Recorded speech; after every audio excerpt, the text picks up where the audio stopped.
Bayangin kita udah lama ngerencanain liburan ke pantai. Pas hari H, kita bangun pagi buat siap-siap pergi, terus ngecek ramalan cuaca buat mastiin matahari bersinar cerah.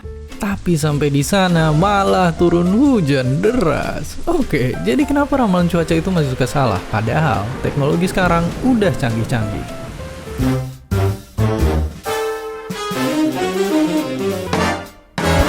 Oke, jadi gini. Ramalan cuaca itu dibikin pakai perhitungan matematika.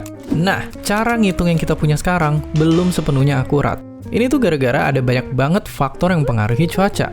Mulai dari suhu, tekanan, kelembapan, angin, dan masih banyak lagi. Bisa ada puluhan, bahkan ratusan faktor yang harus dimasukin perhitungan. Terus, mereka juga saling ngaruh satu sama lain.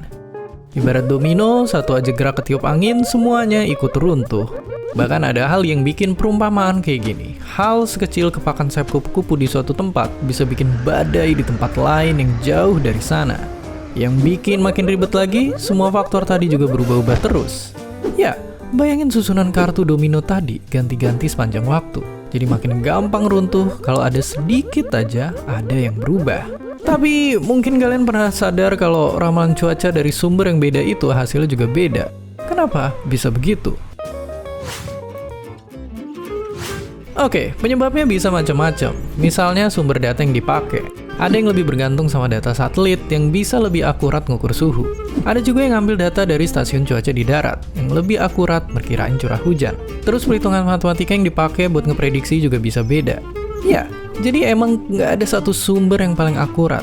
Tapi kita bisa coba bandingin berbagai sumber selama beberapa minggu, terus lihat mana yang prediksinya paling tepat.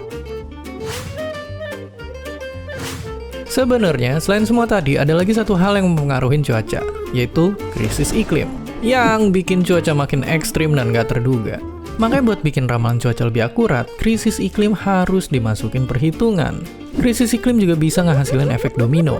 Misalnya, suhu panas bikin es di kutub mencair dan air laut jadi lebih tawar. Akibatnya, arus laut berubah, dan cuaca di tempat yang jauh dari kutub jadi terpengaruh. Misalnya, musim dingin di beberapa negara di Eropa jadi makin ekstrim. Oke, terus pertanyaannya, bisakah ramalan cuaca jadi 100% akurat? Jawabannya, nggak bisa. Mau secanggih apapun teknologinya, bakal tetap ada kemungkinan ramalan cuaca kita salah. Soalnya, sistem atmosfer emang terlalu kompleks dan ribet buat diperkirain pakai perhitungan matematika. Tapi, kita tetap bisa bikin ramalan yang lebih tepat. Misalnya dengan pakai komputer kuantum, yang bisa ngitung banyak data sekaligus dalam waktu jauh lebih singkat dari komputer biasa.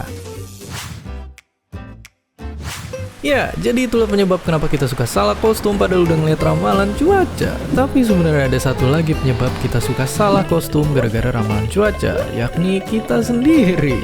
Mungkin kita emang salah baca hasil ramalannya. Dan seperti biasa, terima kasih.